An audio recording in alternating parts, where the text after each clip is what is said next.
지난 무더위 잘 견디시고 건강한 모습으로 주일 예배 참석하신 여러분들을 보니 아주 마음이 기쁩니다. 우리 옆 사람과 인사하실 때 참 반갑습니다. 주님 얼굴 뵙는 것 같습니다. 시작.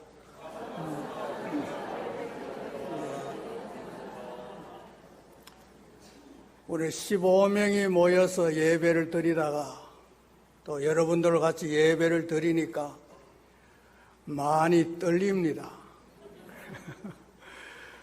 혹시 긴장해서 엉뚱한 데로 가더라도 또 용서해 주시고 이해해 주시면 감사하겠습니다. 중등학교 영어 시간이었는데 선생님이 강의하려고 하니까 맨 중앙에 앉아있는 학생이 껌을 쫙쫙 씹고 있습니다. 그게 껌인지 뭔지 몰라서 물었습니다. 야, 너 입안에 뭐냐? 하고 물었더니 예? 입안에 뭐냐고? 그랬더니 예, 반장입니다. 뭐? 반장이란 말입니다. 입 안에 뭐가 있느냐고 물었는데 입 안에 뭐냐고 묻는 줄 알고 내가 반장입니다 했습니다. 제가 전하는 말도 오해 없이 그대로 이해할 수 있기를 주님의 이름으로 축원합니다. 오늘 제목이 요셉이 성공적인 삶을 산 것에 대해서 말씀을 드릴까 싶습니다. 어떤 한 사람을 두고 야, 그 사람 참 성공적인 삶을 살았다. 아니면 그는 실패한 인생을 살았다고 말할 때 살아있을 때는 아직도 그 말이 정확하지 않습니다. 그래서 사람을 평가할 때는 관의 뚜껑을 덮고 난 다음에 전 생애를 통해서 성공적이냐 아니면 실패한 삶을 살았느냐고 말할 수 있다는 말입니다. 현재는 잘 하다가도 나중에는 잘 못할 수도 있고 지금은 잘 못하더라도 다음은 잘할 수도 있고 처음부터 끝까지 계속 잘할 수도 있고 처음부터 끝까지 계속 못할 수도 있습니다. 그래서 사람을 평가할 때는 그가 죽은 다음에 평가하는 것이 옳다. 성경에 사울이라는 사람이 있는데 이스라엘의 왕을 구해서 왕을 세우려고 할 때 그가 얼마나 훌륭했던지 사무엘 선지자가 그 사울을 불러서 임금으로 세웠습니다. 그야말로 그는 겸손하고 정말 훌륭한 임금으로 시작을 했습니다만 그러나 그 뒤의 삶은 교만하여져서 결국은 불행한 종말을 맞이하고 말았습니다. 다윗 같은 사람, 그가 얼마나 위대하고 훌륭한 왕입니까? 이스라엘 사람들에게 있어서 최고의 왕은 누구냐 할 때 늘 다윗을 떠올리게 됩니다. 그런 다윗이라 할지라도 그는 간음죄를 지은 자가 되었습니다. 전쟁이 있을 때에 장수 전쟁터에 보냈는데 우리아라 하는 장수의 아내 탐을 내서 범했다가 그것이 문제가 되기도 했습니다. 그러나 사도행전을 보면 그러한 다윗이라 할지라도 그를 평가할 때 하나님은 이새의 아들 다윗을 만나니 내 마음에 합한 자라 하는 평가를 내리게 됐던 것입니다.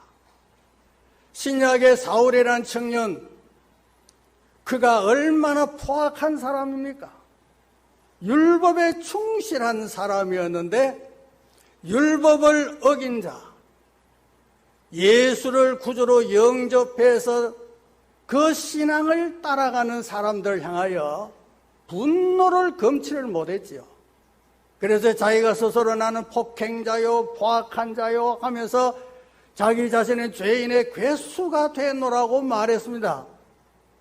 그러나 그가 예수 그리스도를 만나고 영접하고 난 다음에 그의 삶이라는 것은 얼마나 하나님을 기뻐하게 했는지, 그래서 그의 신앙의 삶에서 성도들을 격려하고 교회를 격려하고 쓴 편지들이 오늘 성경에 그대로 기록되어 있어서 오늘 우리가 믿는 경전으로 성경으로 받아들이고 있는 이러한 사실이 되겠습니다.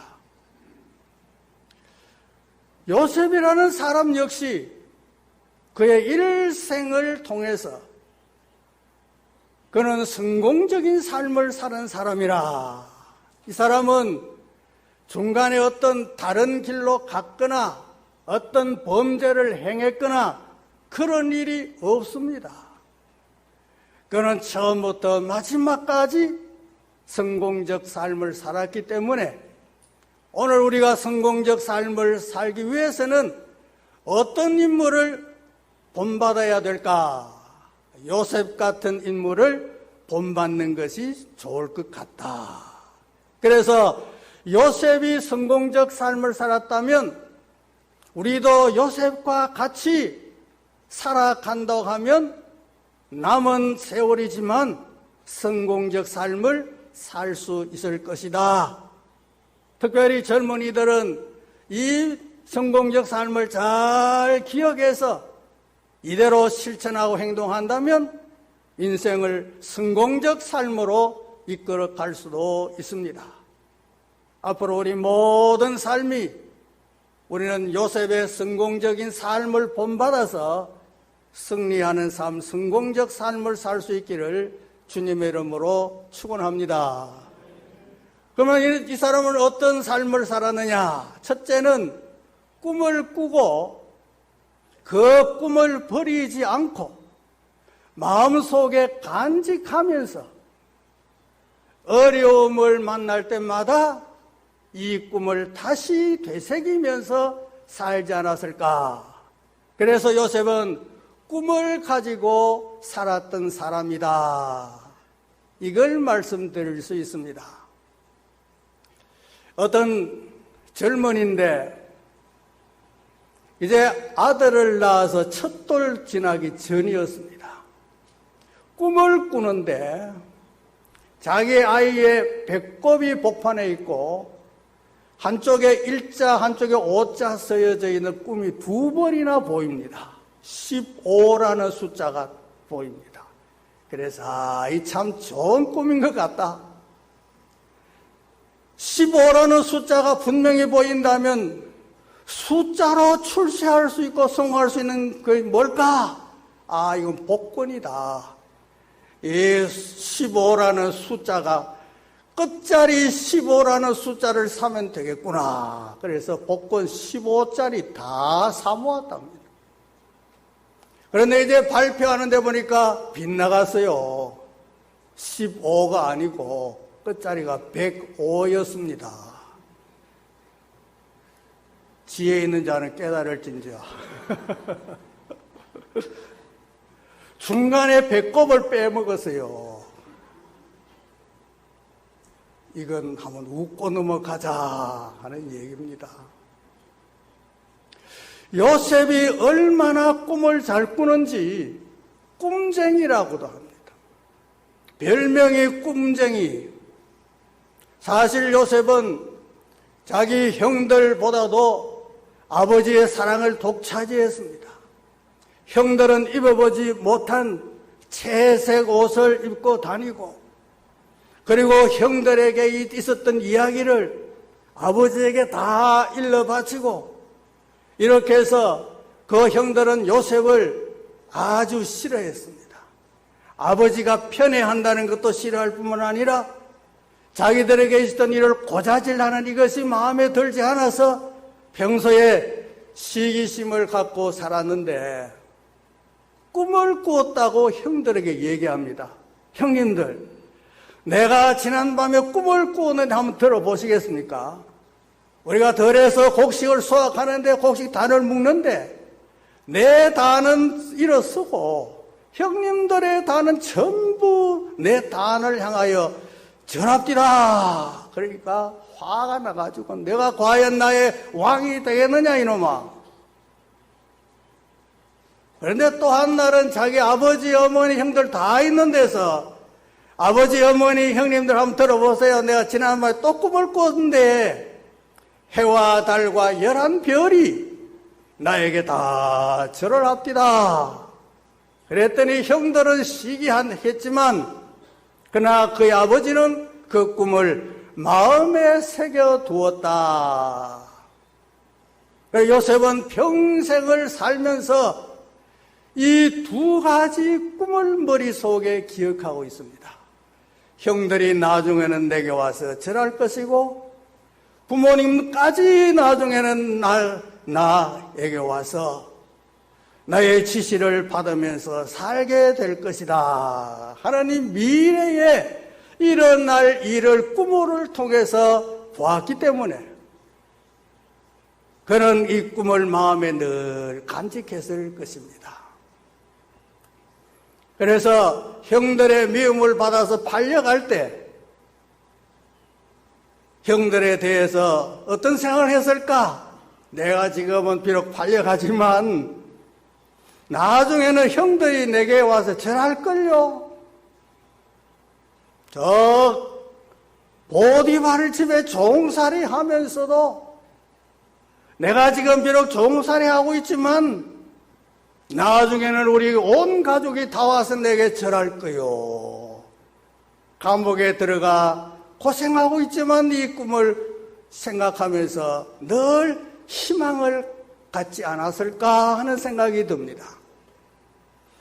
그때 요셉이가 불렀던 찬송을 저는 아는데 여러분 모르시지요? 모르시는 것 같습니다. 불러볼 테니까 아시면 따라 하시고. 주여 지난 밤 내 꿈에 배웠으니 그 꿈 이루어 주옵소서. 밤과 아침에 계시로 보여주사 항상 은혜를 주옵소서. 나의 놀라운 꿈 정녕 남이 끼는 장차 큰 은혜 받을 편이 나의 놀라운 꿈 정녕 이루어져 주님 얼굴을 배우리라. 그 감옥 속에 부른 찬송을 여러분 아십니까? 저는 아는데 세상 풍조는 나날이 갈리어도 나는 내 믿음 지키리라. 인생 살다가 죽음이 꿈 같으나 오직 내 꿈은 참되도다. 나의 놀라운 꿈 정녕 남이 끼는 장차 큰 은혜 받을 편이 나의 놀라운 꿈 정녕 이루어져 주님 얼굴을 배우리라. 할렐루야. 그는 어렸을 때 꾸었던 그 꿈, 그것이 어려움을 지탱해 나가는 힘이 되었고 그때마다 이 꿈은 반드시 이루어질 것이라고 생각하면서 아마 이 찬송을 그때 불렀는지는 모르겠지만 아마 큰 위로가 되었을 줄로 믿습니다. 꿈이 없는 백성은 망한다 하는 말이 있는데 그냥 인생을 막 사는 사람하고 꿈을 가지고 목표를 가지고 분명한 목표 지점을 세워놓고 그곳을 향해서 나아가는 사람과 그렇지 않은 사람과의 차이는 분명히 결과는 갈라지게 될 줄로 믿습니다. 허공을 치지 않고 목표물을 정확하게 활을 잡아당겨서 쏠 때 목표물을 분명히 보고 쏴야 그게 옳은 일이 아니겠습니까? 우리 인생 뚜벅뚜벅 하루하루 지나가지만 목표가 분명해서 그 목표를 향하여 나아갈 때 우리는 성공적 삶을 살 수 있을 줄로 믿습니다. 두 번째는 하나님과 동행하는 삶을 살았다 하는 것입니다. 하나님이 요셉과 함께 하심으로 창세기 39장에 보면 함께 하심으로 여호와가 요셉과 함께 하심으로 했습니다. 함께 한다는 말은 동행한다는 말과 같습니다. 아모스 3장 3절에 보면 두 사람이 뜻을 같이 하지 않고야 어찌 동행하겠느냐 그랬습니다. 두 사람이 길을 가는데 마음이 맞아야 끝까지 가지. 마음이 안 맞으면 가다가 티격태격 싸우다가 같이 못 가겠다고 헤어지지 않습니까? 어떤 일을 함에 있어서도 마음이 같아야 그 일을 끝까지 이루어 나갈 수 있지 마음이 틀리면 헤어질 수밖에 없는데 하나님과 함께한다, 하나님과 동행한다 이 말은 뭐냐면 하나님의 뜻과 내 뜻이 맞았을 때 동행할 수가 있다는 말씀이겠습니다. 그러면 하나님이 내 뜻을 따라올까요? 내가 하나님의 뜻을 따라가야 되겠느냐? 나는 하나님의 뜻을 알고 그 뜻을 따라가면서 하나님의 뜻을 이루는 일꾼으로 사는 것이다.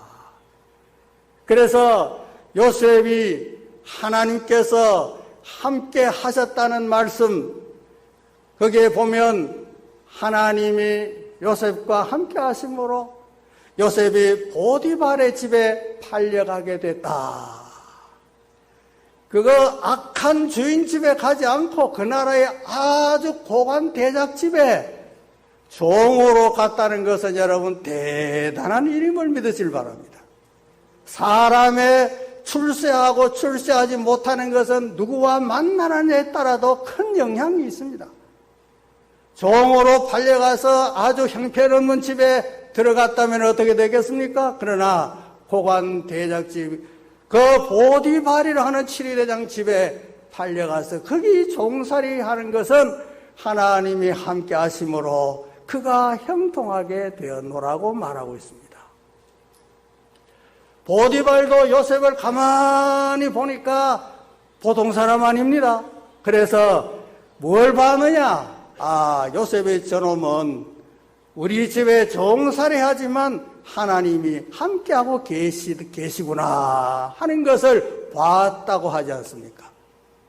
그래서 보디발의 집이 형통하게 된 것은 요셉이 그 집에 종으로 들어와서 일하고부터 더 형통하게 되었다고 말합니다.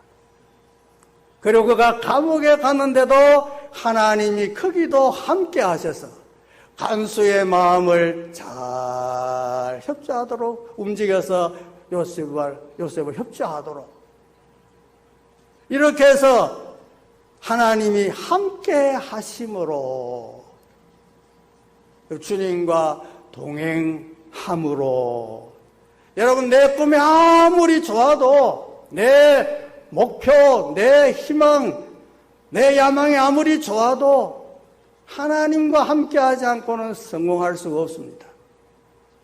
꿈을 간직하고 하나님과 동행할 때 그 꿈은 성취될 수 있는 줄로 믿으시기를 바랍니다.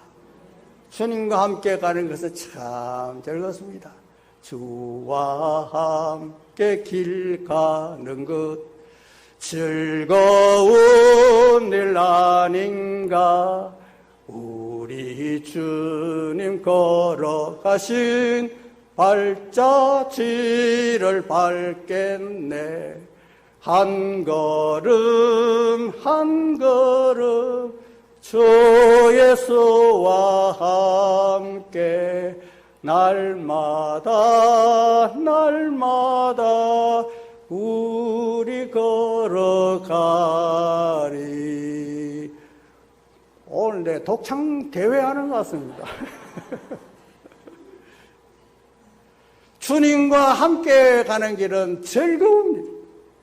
한 걸음 한 걸음 주님과 동행하고 오늘도 내일도 주님과 동행하는 삶이 내가 가진 꿈을 성취할 수 있고 그 뜻을 이룰 수 있는 겁니다.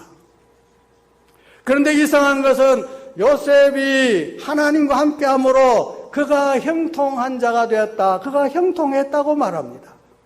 언제 형통한 자가 되었다느냐? 보디발의 집에 종으로 있을 때. 언제 형통하다고 했느냐? 감옥에 있을 때. 여러분, 이건 무슨 말이냐면 우리가 말하는 형통과 성경이 말하는 형통과는 차이가 있다는 겁니다. 우리가 말하는 것은 내 뜻대로 잘 되어서 만사가 형통하게 되는 것, 그래서 세상적인 풍요로움과 권력을 누리고 내가 원하는 대로 착착 이루어지는 행할 수 있는 이런 상태를 만사형통이라고 말합니다만, 그러나 성경은 그렇지 않고 종살이 하면서도 감옥에 있으면서도 더 앞으로 거슬러 올라가면 형으로 인해서 웅덩이에 던져질 때도, 팔려갔을 때에도, 종살이 할 때에도 그의 삶 전체가 하나님이 함께 하신 삶이었다는 것은 무슨 뜻이냐? 그 과정 하나하나가 하나님께서 세우신, 그 요셉을 향하여 세우신 뜻이 하나씩 이루어져 나가고 형통해 가고 있다는 말씀인 줄로 믿으시길 바랍니다. 우리를 통해서 하나님께서 하시고자 하시는 일을 이루는 것이 곧 우리 성도들의 형통인 것입니다. 그래서 내가 형통한 자가 되었다, 고난당할 때, 사업 실패했을 때, 또 내가 여러 가지 번민이 많을 때 내가 하나님과 동행하는 가운데서 일어나는 일들이라면 이것 자체가 나로서는 형통한 삶이다. 그는 하나님과 동행한 삶을 살았습니다. 세 번째는 그가 인내하는 삶을 살았습니다. 인내심 테스트 해보기 위해서 아주 더러운 돼지우리를 하나 발견했어요. 거기다가 3개국 대표, 인내심 강하다는 3개국 대표 한 사람씩 불러내가지고 거기에 넣었습니다. 한국 대표한 사람, 일본 대표한 사람, 중국 대표한 사람 넣어놓고 사람들이 쭉 둘러서 누가 제일 인내심 강하냐 지켜보고 있는데 한국 사람이 제일 먼저 튀어나오더라고요. 막 성미 급해가지고 막 있을 수 없습니다. 그래서 이 더러운 곳에 내가 도저히 있을 수 없다. 그게 제일 먼저 나왔습니다. 두 번째는 누가 나오겠느냐? 일본 사람이 도저히 나도 안 되겠다 하면서 그래 뛰쳐나왔습니다. 세 번째는 이제 중국 사람 나오겠지 하고 있는데 돼지가 툭 튀어나와버렸어요. 중국 사람이 더러워 보이겠더라고. 사람이 살아가면서 인내심 발휘하지 않고도 살 수 있으면 얼마나 좋겠습니까? 그런데 우리의 삶은 그렇지를 못합니다. 인내할 때는 꼭 어려울 때 인내하고, 힘들 때 인내하고, 잘못될 때 인내하고, 고통스러울 때 인내하고. 모든 열매는 인내의 결과인 줄로 믿으시길 바랍니다. 내가 잘 인내하면 좋은 열매를 거두어 들을 수가 있는 것입니다. 요셉은 인내할 수 있는 좋은 환경에 있느냐? 아닙니다. 형들이 배신했을 때 어떻게 참겠어요? 그래도 꾹 참고 인내했습니다. 나를 웅덩이에 던질 때는 그래도 또 괜찮은데 사람을 인신매매로 해가지고 형들이 나를 돈 받고 팔아버려가지고 팔려갔을 때 갈 때 얼마나 속에 우라통이 터지겠습니까? 그래도 꾹 참았어요. 종살이 할 때도 참고 옥살이 할 때도 참고 끝까지 인내하는 삶을 살았습니다. 여러분, 인내하는 자가 얼마나 복이 있는지 성경도 인내하는 자가 복이 있다고 그렇게 말씀들을 했습니다. 언제 인내가 필요하냐? 참지 못할 때 참는 게 인내입니다, 여러분.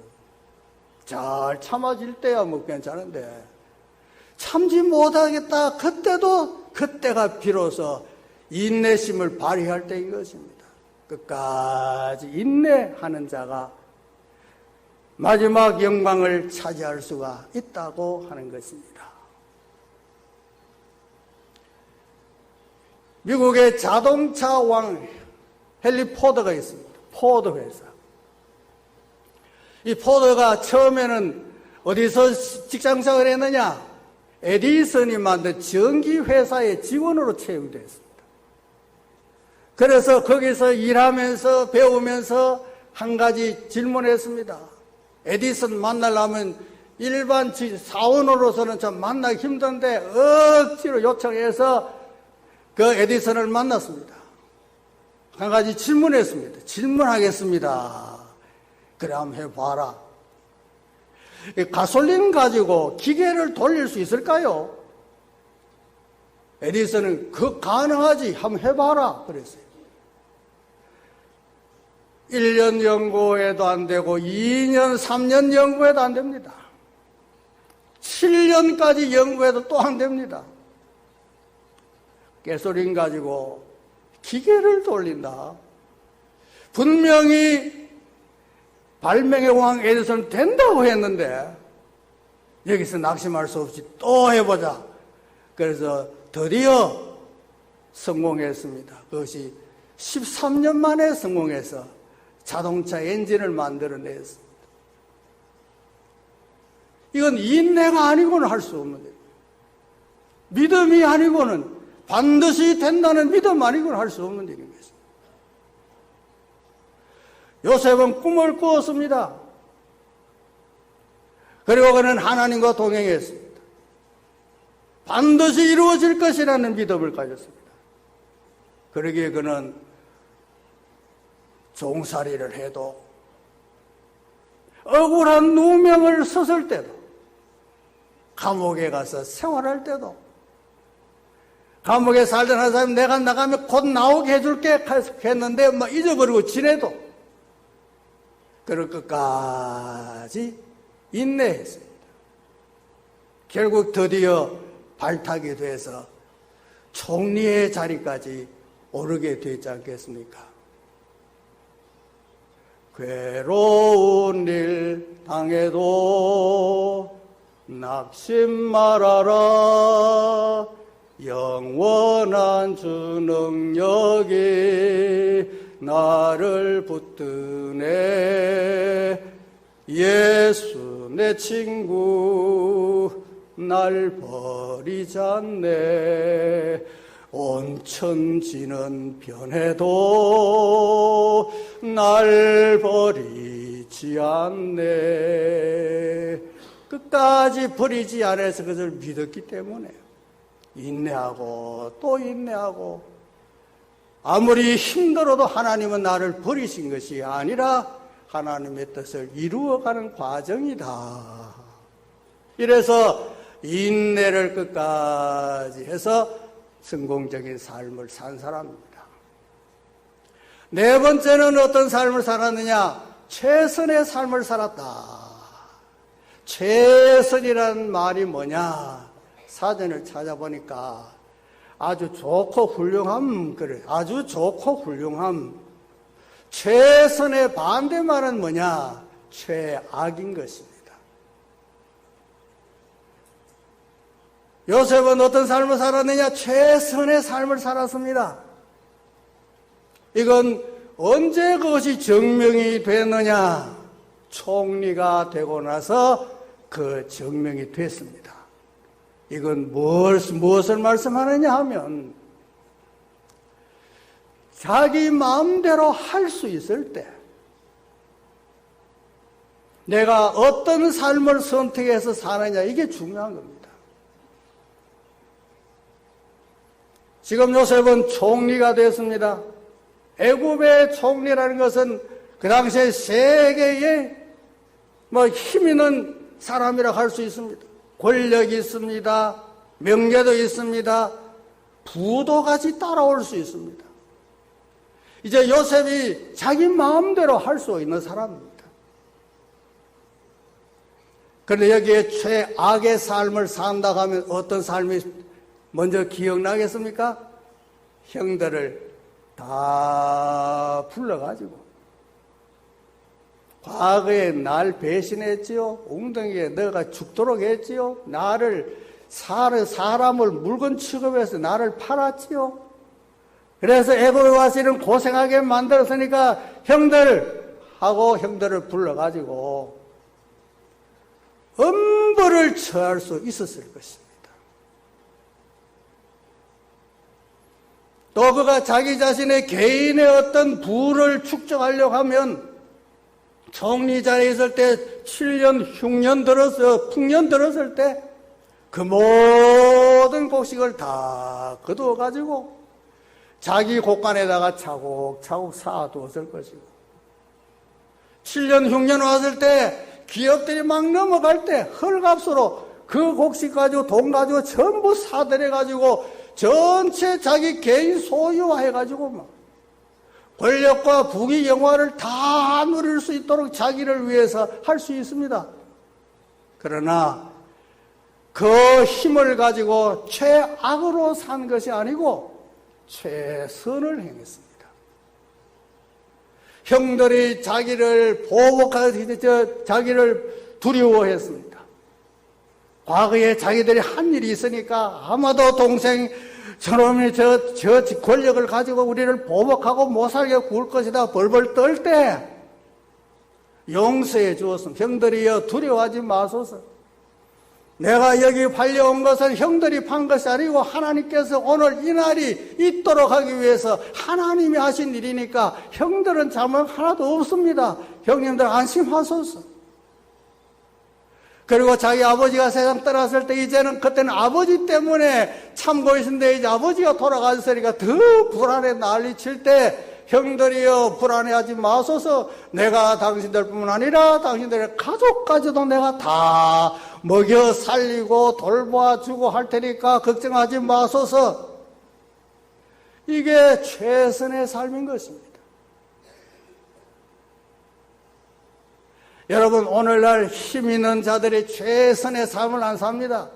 내가 보니까 최악의 삶을 사는 것 같다. 늘 보복이 연속되다 보니까 정치만 바뀌면 막 또 보복 그러다가 보복이 연속되니까 당한 사람은 또 정권 잡아 보복하려고 하고 또 다른 사람이 또 정치하면 또 보복하려고 하고 그러니까 이 나라가 하나가 되지 않습니다.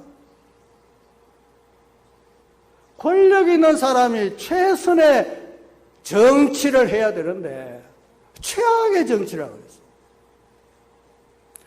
그러니까 이게 종식되지 않습니다. 그래 결국은 싸우니까 편이 갈라지고 편이 갈리니까 서로 마음이 일치가 되지 않고 그러니까 혼란은 끝없이 연속되는 것입니다. 그래서 대한민국의 대통령하고 나면 감옥 가는 것은 막 철칙으로 되어 있는 것입니다. 이게 용서가 없으니 그렇습니다. 미국 같은 나라에는 용서하고 대통령하고 물러나서 편안하게 살 수 있도록 하고 이래야 되는데 요셉은 모든 권력 다 가졌지만 형들을 용서했습니다. 그리고 그 권력 위에서 자기의 재산을 정지시키는 데 사용하지 않았습니다.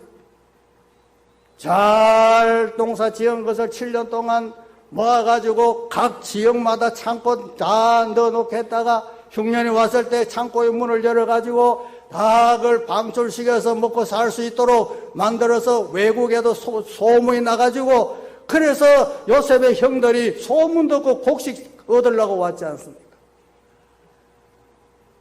이래서 요셉은 사람을 살리는 최선의 정치를 했던 사람인 것입니다.